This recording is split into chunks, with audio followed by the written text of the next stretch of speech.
Hello, and welcome to another Cloud Podcast, a podcast designed to bring you stories from the smartest minds in IT, operations, and business, and learn how they're using cloud technology to improve business and the customer experience. Welcome to another Cloud Podcast. We're excited today to have Ryan Bullard on our podcast. Ryan, welcome to the show. Thanks very much. Thanks for having me. Absolutely. And just a quick background, VP of Customer Success over at CB Insights. Great to have you on. Artie, good to see you, buddy. My co-pilot, I like to say. A pleasure as always. Thanks, Alex, for having me on. Absolutely. So Ryan, usually what we do to kick things off is just ask our guests to give a quick background, right, of where, how you ended up at CB Insights, kind of your journey in this customer success world, because it's newer, right? The concept of customer success and what that looks like for a lot of organizations now. But why don't you just give us kind of that journey and how you got here, and then we'll get and then a little bit about what CB Insights does as well. Sure. Yeah. So CB Insights, we're a market intelligence platform. We provide data research and analytical tooling to help companies make sense out of technologies that are going to affect them and and their future and make decisions on what they want to do about that.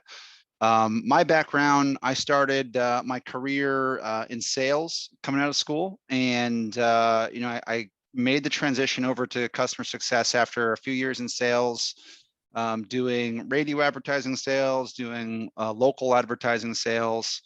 And there was something missing for me in the sales world where you didn't really get to see the connection of your product really having an outcome or an impact for the customer.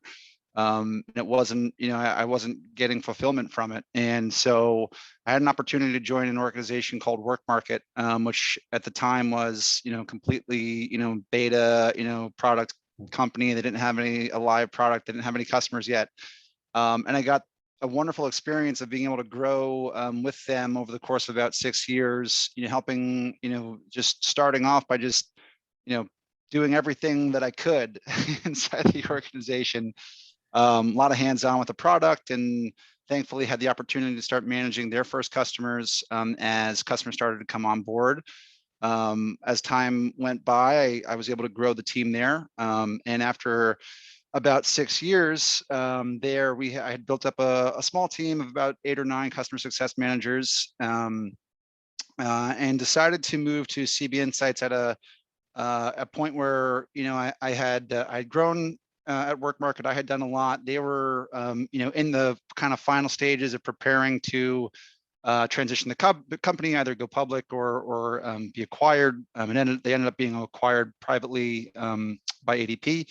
And I had some good conversations with the leadership at CB Insights, and thankfully they had an opportunity for me to come on board and build out the team here. And so now we've got, I manage a team of about 25 customer success managers, of about seven strategic account managers, support and onboarding. That's great. How do you see, so you got to come in and actually build the team out. Was there anything there before you got to CB Insights as far as a structured team or structured way of doing things on the customer success route? Yeah, when I had joined, they had about 5 or 6 CSMs. They had very large portfolios, or a couple of hundred accounts each. Okay. And they were, it was, they were just kind of doing the firefighting, customer success style that most companies kind of start off in. Mm-hmm. And, we really kind of focused on building out, process and scaling the team, bringing portfolio sizes down, verticalizing the team, installing, different processes and new technologies to help map out the customer portfolio and understand the business better. Now, Ryan, let's talk a little bit about how your customers contact you. Do they normally contact you over the phone? Is it email? Is it ticket driven? Do you have chat today? And is there any sort of self-service that your customers can do, or are they just reliant on customer support or customer success agents helping them? It's a little bit of all of the above. We have a help center where customers can self-support. We have a live chat that we offer where they can chat with a support agent and file tickets through an info at email box, so that our support team is the kind of the front line of monitoring, answering customer questions, triaging if they are running into any kind of an issue. The customer success managers and the strategic account managers are more there for the consultative aspects of the relationship. So ensuring that, we understand, what outcomes they're looking to achieve, and helping them kind of drive those forward. So their main communication is both over the phone, Zoom, a lot of Zoom meetings, some pretty weird hours too. We have an international customer base, so my team will get on the phone literally at 11 o'clock at night or 6 in the morning. I don't know how they don't yell at me about that all the time, but they're total troopers. And so yeah, Zoom, email, and phone predominantly. And was it easy for you guys to transition to work from home during the pandemic, or was it something that's still a challenge today? I think for the most part, we transitioned really well, from the team's productivity, and performance. I didn't see any drop off in productivity there. I think the biggest challenge was making sure that you're keeping culture, everyone. You don't have the opportunity to slap hands in the hallway anymore. You've got to try to create different ways to keep that team environment going. So that was probably the hardest part of the transition, but all in all, I think we managed it very well. Going a little bit into what Artie was saying, technology and things like that, where do you see it having the biggest impact in the customer success world, right? Whether it's AI or, natural language, programming and things like that, where do you see the technology changing for you guys and leveraging what's coming out? Yeah, I see technology having a big impact on where customer success is growing, and in the direction that they're headed in. I think you have, a lot of the technologies, like you mentioned, natural language processing, sentiment analysis, they have a lot of application to what we do in customer success. I think, where chatbots, are being used now is probably going to further, be ingrained into a customer life cycle. As we see that the tech on that side is getting better at really understanding what a customer is asking, being able to write, back sentences in a structure that sounds like it's being written by a human and not by a robot, then I think those are areas where you'll see that really continue to be ingrained in the customer success technology stack. There's some really interesting stuff, and even that can mimic human voices right now. And so I can see a future where a lot of what we expect CSMs to do now today can be handled with AI. Now, I don't think it will ever completely remove the need to have someone in a seat that you can actually face-to-face connect with, between the customer and your product. But a lot of the AI advancement is going to have a big impact for us. Now, obviously, you guys are a data-driven company. Talk to us a little bit about the KPIs that you look at on a regular basis, the metrics you look at. Since you're in customer success, are you looking at time to average response or ticket closure times? Is that top of mind, or is it more around the experience? So things like CSAT or NPS, those types of metrics? Yeah. On the support side, I mean, time to response and ticket resolution, are important to ensure that we're answering our customers' questions rapidly and getting their issues resolved. On, where I kind of fall, on KPIs is that the most important thing is to really understand why you're measuring something and having a clear articulation of how what it is that you're measuring impacts your ability to support, serve your customers and ultimately retain them. When you have touch points that have a clear scope and that you can, identify and that they drive particular customer value, then in those cases, my approach is you measure it, you monitor it, you roll out initiatives to improve those things over time. And so for my customer success managers, we don't necessarily put in KPIs around how many calls are you going to have, or how many emails are you sending a week, because that doesn't necessarily equate to quality and doesn't necessarily equate to a good customer experience. What we have is certain touch points that we've better codified in what we want to attain from those customer touch points. And we've seen from our data that when we have these certain touch points, that those the CSMs who do those more frequently with their customer portfolio have a much higher retention rate than those that don't. So we can very clearly articulate, okay, when we do this, we do a better job of retaining our customer base, and then we roll out KPIs around those particular touch points. So that's where, my motto is just, to measure for the sake of measuring isn't great. It's when you have, a clear thesis around what you're measuring and how it impacts your customer team, your team's performance, then it's really strong. We do put a lot of work into, analytics versus KPIs, and those are, for us, it's really important, on the customer side to constantly have, a measurement and to instrument how you're evaluating your customers' usage of your products. So that way you can understand, what behaviors are indicative of retention. And, I think they're important for decision making. I mean, that's really where the analytical side of things comes in, is, okay, how do we want to drive a better customer experience? What are the things that is resonating for customers? What's not? Where do we need to spend more time as a team? But the big thing that you have to, I guess, be careful of is that, analysis paralysis is a thing. So you have to know when, you have enough data to make a decision to move forward. Yeah, and one of the things you mentioned before when we chatted not too long ago was that there's this balance between data and like the art of being able to interpret the data, right? Mm-hmm. Or not just relying 100% on whatever's coming out of it, but really using your experience and being able to decipher, like, okay, what's really going on here with this data set that I came back, and explain a little bit just how you approach data and like the thought process behind like pulling out those golden nuggets that you can then implement with your team. Yeah, so we will look at predominantly what we call positive deviance, right? Which is where you have, a certain set of data points that it uniquely stands out, typically from a retention standpoint compared to, the rest of your customer portfolio, right? So, if we see that, customers that take a certain action happen to then, have a higher level of activity than other customers, then we will look at that and say, okay, what is this action? That's when we go to the customer, the CSMs. We say, okay, we have this portfolio of customers that do this thing very frequently. Why are they doing that? What is it that's making them do that? What's the use case behind it? What is the value that they get from that?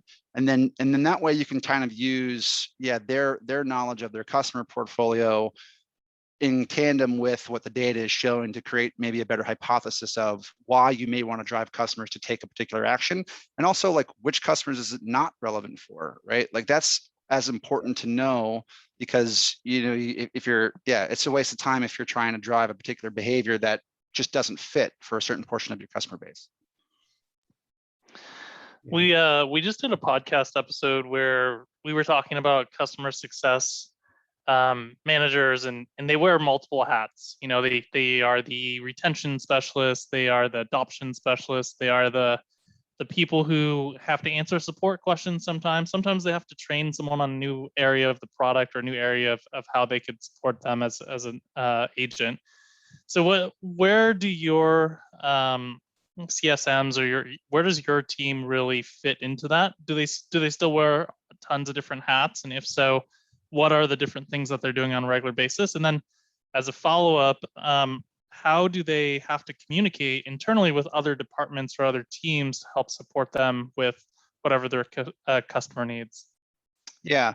So I think our team is most focused on, the middle portion of the customer lifecycle and the renewal. So the thing that they're doing the most of is certainly the renewal, discussion and negotiation with our customers. But more importantly than that is ensuring that the customers are engaging with the platform, that they're getting what they need out of the platform, and being experts at taking the customer's objectives and turning that into, how our solution is going to help drive that objective.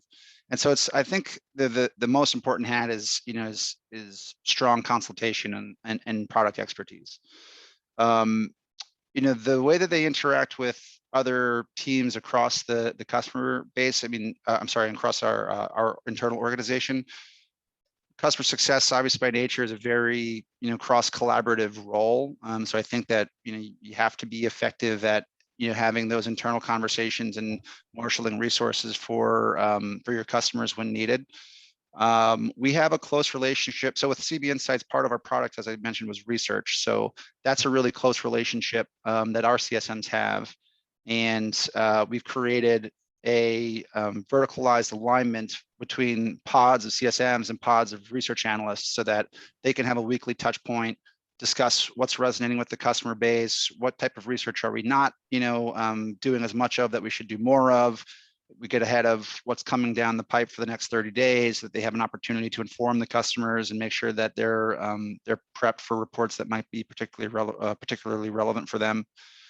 From a product perspective, it's really important that we keep a strong feedback loop there. We've nominated, product champions in our organization that work with them directly. And, the product is a super difficult job because you hear a ton of customer feedback, and you have to synthesize, right, like what the actual needs are. They're going to move the needle for the customer base across its entirety versus maybe the one or two accounts that raise their hands a lot and are loud, right. but their needs might be more nature specific.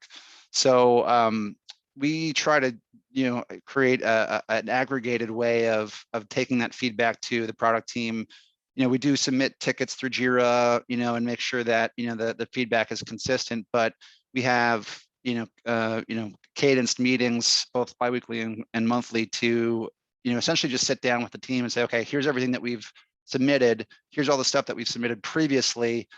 Based off of our prioritization scale. These are the themes that we're consistently seeing, mm-hmm. And also you have to have a healthy dialogue around are the specific asks that are coming from the customer base the right asks, or is there a better way to get them to the end result that they are hoping to achieve via whatever ask they're making? So it's kind of a consistent conversation that always has to happen, and you have to be ready and willing to essentially reprioritize when things come up. The other part of that is having a healthy prioritization system and understanding what the prioritization system is, right? So that you have a product and a CS team that both know and generally agree on what are the things that are most important, that when they arise, that those are the things that we're going to put to the front of the funnel.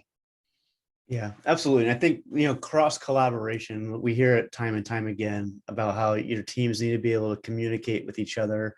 And even like Artie was saying in past podcasts where they talk about it's not just a CX leader over here that's leading everything for the organization. It's really a combined effort of a lot of different departments having a voice and saying, okay, what's our North Star? What's this customer experience going to look like? What's the process from pre-sales to sale, implementation, and then ongoing, right? So it really takes all departments to really collaborate together. How has it been for you and your team and your colleagues and your peers on that collaboration on the executive level, and then for the CSMs like you were mentioning? Yeah, I mean, I think we've gone through waves of it in terms of doing it really well, and then you get objectives that can come in, or your company just grows, and your teams grow. The processes that were working previously don't necessarily work anymore, and you've got to re-architect that. I think we are right now at a pretty healthy place where we want to ensure that retention is known throughout the organization as a team sport. It's not the work of the customer success manager, right? It's the total sum of the experience that a customer gets with our product, starting from the very initial marketing messaging they read, through the conversations that they have with our sales executives and the right expectation setting that they have there in terms of what they're going to achieve with the platform, the actual delivery of the product itself, the experience from a relationship standpoint with the customer success managers. All of that kind of goes into it and has to be aligned. So I think that we have a good healthy acknowledgement organizationally that we kind of have to have all hands in the pot if if we're going to continue to drive a great experience. Yeah, and to follow up with that really quick, sorry, Artie, is we have a lot of clients and people that we talk to as well. They have these great CSMs. They've got a great knowledge base from just their experience of learning, and we want to wrap them and keep them in our, in our bucket over here to make sure that they're not going to leave and go into other parts of our organization. But for employee growth, for career progression, that's just naturally going to happen. How have you managed around that, from growing the people that work with you to other spots of the org, and then how to, manage that disruption? Yeah, it's tough because it is like, as people grow and develop, you want to see them flourish and go in the direction that they're passionate about. But it does leave you with, you have to have the right capacity plan in place for when that happens. We are, I believe in cross promotion. I do believe that, when with, customer success managers, a lot of times they're going to move on into other parts of the organization. And so I accept that that's going to happen. And we have a pretty good conversation with our people team, and ensuring that there's acknowledgement on, when and where that could happen. We have to have a good dialogue with other parts of the organization where people are going to be moving to, and have an understanding that, in customer success, the real, key is that you have a customer portfolio that you're managing. And we need to know that, in the process of transitioning out of our part of the organization, that that we have a backup in place before that can happen, right? So you need to have a backup. You need to have the knowledge transfer shared. You need to have, the portfolio communications messaged. And then one strategy that we've employed as a way of helping ourselves there is creating a pod based dynamic with our customer portfolio. So our customers know that while they have an assigned, CSM who's the manager in their account, they also have that CSM as part of a pod. Yeah. And we ask our customers to include that pod's, email when they email us, and that they could expect that pod's going to respond back from time to time. Those pod members may jump on a portfolio review or a QBR with the customer. So we try to build a relationship with other parts of the organization, so that if that particular CSM does transition out, that it's not the only person that they have a relationship with. And that also includes getting, executives involved in the accounts where appropriate as well, and just ensuring that more, they're not hearing just from the customer success organization, they're hearing from other parts of the organization as well. I think that that pod example is a great way for our listeners to hear how you guys have successfully done something to change the customer experience. Our viewers are also here to listen about advice, lessons learned, or basically just learn from each other around customer experience and customer success. So do you have any other areas of advice, things that you've done that have worked, maybe things that you've done that have not worked, and maybe advise not to do for our audience? Yeah, I would say, what's most important for me, and when you're thinking about, the customer experience, I think what makes a really great experience is, a lot of informational clarity, upfront expectation setting around with the customer around, both what your platform or your product can deliver, and a really clear understanding of what their goals are, and how, and what objectives they need to achieve with the product. So I think informational clarity is super important. And, part of that is making sure that you have a value proposition that, resonates with your customers, that is clear from your, across the go-to-market funnel, and the messaging is continuous from, marketing to sales to, onboarding, implementation, and then ultimately into the customer success organization. We went through a process there of, evaluating what that value proposition was for our customers, and then matching them to what we call measurable outcomes. And so we did a lot of interviewing, a lot of customer interviewing of, okay, what do we do that's resonating for you? What problems are we solving for you? What was the pain that you had before that? And through this interviewing, we were able to come across, a set of different value patterns and measurable outcomes that we could align generally across the board. And once we learned that, we were able to take that to and train the entire go-to-market organization on this. It's like, okay, this is from our customers. These are the things that we do. This is what resonates with them. And we're aligning our messaging totally across that funnel to those value patterns and outcomes. So we've internally called it the value burger, which gets a lot of smiles and laughs internally. But if you envision kind of like you have got your bun, your meat in the middle, and your bun on the bottom. The top layer is the value patterns. It's what your customers need to see to get value and to achieve those outcomes. Measurable outcomes is how we're going to measure that the value has been achieved. And then the bottom layer is engagement activities, or what are the activities that drive the outcomes that help prove the value. So you have kind of this interrelated 3-layer, approach to understanding customer value, and that's the value burger is it's a big internal favorite. And then in terms of things that we certainly learn through failure sometimes. Things that we've done that haven't resonated as well. A lot of it will actually equate to hiring actually, and ensuring that you have good thesis on what the right experiential, cultural and skill-based fits are for your team, and really having a hiring profile that that resonates with the team, that you ensure that is going to align those right pieces are going to be a fit for the people that you bring into the organization. Yeah, there's always lessons learned, right? And I think hiring is such a big part, and we've talked to other people too, right? It's hiring for a culture, make sure they fit, not just, there's what personality you're trying to hire for and all those different things, but it's definitely the human aspect that can definitely be tricky.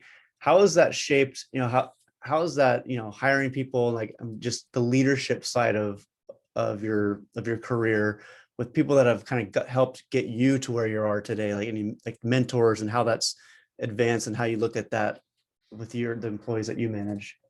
Yeah, my mentors, from my earlier part of my career were, a big part of helping shape, my success for sure, including on the hiring front. I got some good advice on how to hire from prior managers at my time at Work Market. Mm-hmm. I think, one of the learnings for that was actually from, I think the book is called The ABCs of Hiring. And it was, it describes a process of, I believe it's called top grading hiring, which is really a core focus on performance, with a central thesis that, the past history is the best predictor of future performance. Yeah. And so how to evaluate that and ways to question and ask about that were good lessons for me. I think have certainly sharpened my ability to determine where we're going to see, people are going to come in and be immediate impact adds to the team. What does the future hold for CB Insights and your team? Do you guys have some big, hairy, audacious goals for the next 3-5 years, or do you have things that you want to accomplish before end of year? I know it's crazy that it's already May of 2021, but there's still plenty of time for us to complete some pretty large transformational projects. Anything that you guys have in the works coming up in the next year or couple of years? Yeah, there's a ton. I probably can't speak to some of them or most of them, but one project that we're about to kick off is, it's more customer success specific, but it's around segmented customer journeys and customer life cycles. And we right now where we need to evolve further is around how a first year's customer experience with our product and our services is different from a legacy customer, right? You have different needs there, different levels of knowledge, different ways that they want to be interacted with. Your first year customers, I think in most or almost all products, are going to be the most important, because they're the ones you have to really have a high burden of proof on. You got to show them that the product is worth retaining for a long term, and we even see from our data that once you get past your first year, you're much more likely to renew for subsequent years after that. So that's what we're really focused on right now is how do we codify a differentiated experience to ensure that we understand what they need to receive from us and how we're going to drive that. Yeah, we had a podcast with Brett from Sunbasket, who's in a month-to-month delivery of foods, food in a box to your door, actually week to week or month to month or every other month. And he said that after he did his segmentation project, that they found more value in answering the customers who had just ordered first ahead of the people who have been with them for years. Even though the people who have been with them for years have a high lifetime value, they're their most elite customer, like they're their bread and butter. It's actually easier and better to service the customers that they just onboarded because they know that they have the potential to have a long lifetime value. So very interesting, very intrigued to see what the outcome of your project is, to see what you guys take from it. Yeah, we'll share the learnings once once we're done. Yeah, one of the other interesting things that Brett was saying that he learned too was like the drop off point, right? There's in utilizing the data like we were talking about earlier, where it was like at day 31, if that's when they found out that most people were canceling, right? And then how and the reasons why behind it. And it was really interesting just to learn how they're using data to figure out that key spot, like, okay, well, what's happening at this key moment, and then how can we put processes in place to fix that, to be able to get those people going. And I think it was once they do their 6th order, then they're in that spot where they're going to continue using the services. So it's getting that customer journey to that spot. We talked a little bit before, when we talked before this podcast, Ryan, about just books you've read. Like, I know there's a lot of thought leaders that are out there. Is there anyone specific or book that you've read that has really helped kind of craft how you look at customer success or the customer experience? I wouldn't say there's any like one particular book. I mean, it's, I've read a lot of the customer experience, customer success, material out there. And I would say, I guess if I pointed at anyone that was probably most impactful for me, there was a gentleman named Lincoln Murphy. I believe it was from 16 Ventures. He did a lot of work early on around customer success and the ideas of required outcomes and how you should think about the customer experience with the product as different from the core end result of what the product is driving, and you have to kind of marry those two things to have a great customer experience. So that was one that stood out early on for me.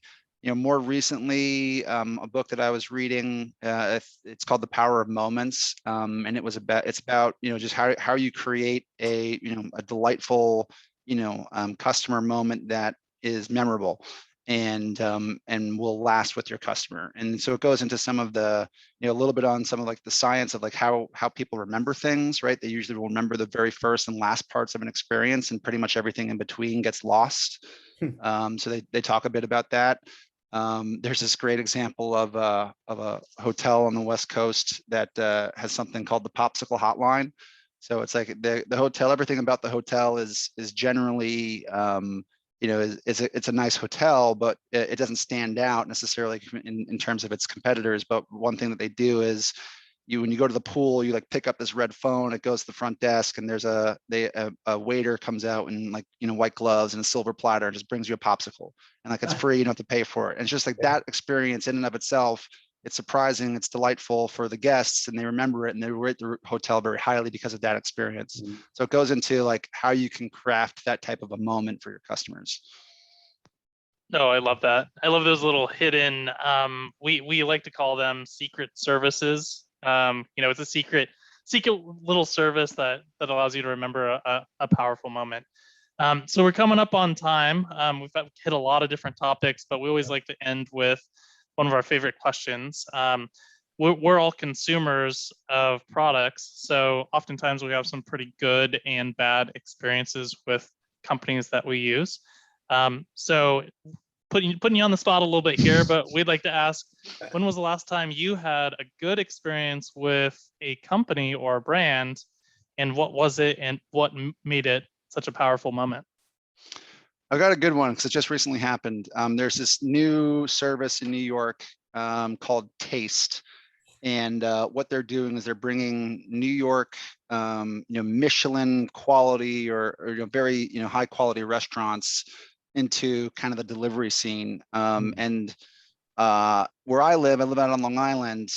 Our local restaurants are okay. They're not very good. And so that was, my wife and I used to live in Queens, and that was the one thing that we lament, was like this loss of this really high quality food in restaurants. So when we saw this service, we were really excited about it. We signed up fully expecting that no way are they going to bring food out to Lynbrook on Long Island, right? So we're probably outside of the territory. Thankfully, a couple of weeks back, I'd gotten a text saying, yes, they are in fact serving our area. I got my first order. We had an Easter brunch from a restaurant in the city. It was awesome. And within about a week, I had gotten a text from their CEO just saying, hey, like, how was the experience? Give me all the feedback. He wanted to jump on the phone with me, but like was purely, happy to have a text conversation about feedback on how did I feel about the product? Was it, what stood up, what didn't? How would I think about them versus their competitors in the market and things like that? So it was great. It was just like getting that personal touch from someone, very, very shortly after the actual product was consumed, and with what was genuine care for how the experience was. And so I thought that was pretty unique. And the one thing that I will say is that texting, I think, is becoming a much more popular, and will become a much more popular method of communication with your customers, even in a B2B format. Obviously in this case, it's, I was a consumer, but I think that there's an application for it in B2B, and my CSMs, do consistently text. WeChat, if it's overseas, they will go beyond the phone and email when and where appropriate. You have to obviously see that it's accepted by the customer, but anyway, so that was a really good experience for me. My big follow-up question is, how was the meal? Was it a really good meal? It was great. Was able to hold up to that standard? Yeah, it was very quality. It was there's only minor reheating of the food itself, but food was super high quality. Instructions were really good. I would definitely recommend the service to everyone in the New York City area. Yeah, that's a far, for the people who have never been to New York City or Long Island, that's a pretty far trek from getting in the city food delivered all the way to Long Island. And Long Island's pretty long, no pun intended, itself.